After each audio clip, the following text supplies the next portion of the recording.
A special thank you to each of our subscribers who make this channel possible. Here's today's story. In a significant development in the ongoing conflict in Gaza, Israeli Prime Minister Benjamin Netanyahu announced that Israel is prepared to negotiate a permanent ceasefire during a proposed 60-day truce.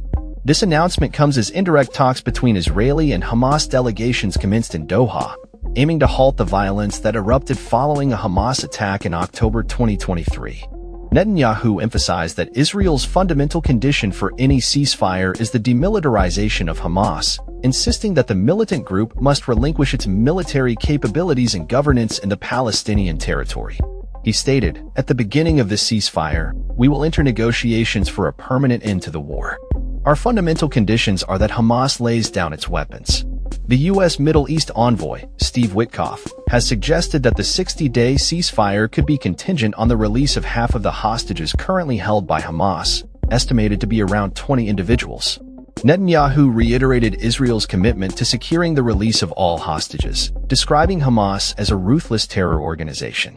However, the Prime Minister also acknowledged the complexities involved, stating that not all outcomes are within Israel's control.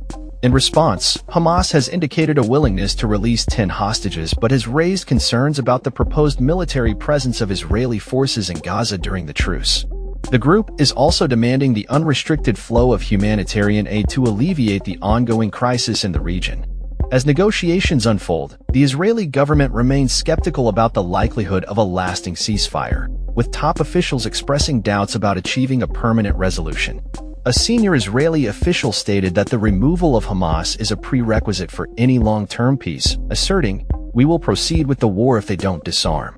The discussions surrounding the presence of the Israel Defense Forces (IDF) in Gaza during the ceasefire have also become a contentious issue, with Hamas rejecting proposals that would allow for a significant military presence. Netanyahu's administration has made it clear that they do not seek to govern Gaza but are focused on defeating Hamas as a military and political entity.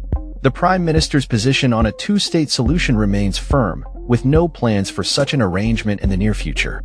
The Israeli government believes that as long as the Palestinians pursue the destruction of Israel, the establishment of a Palestinian state is not feasible.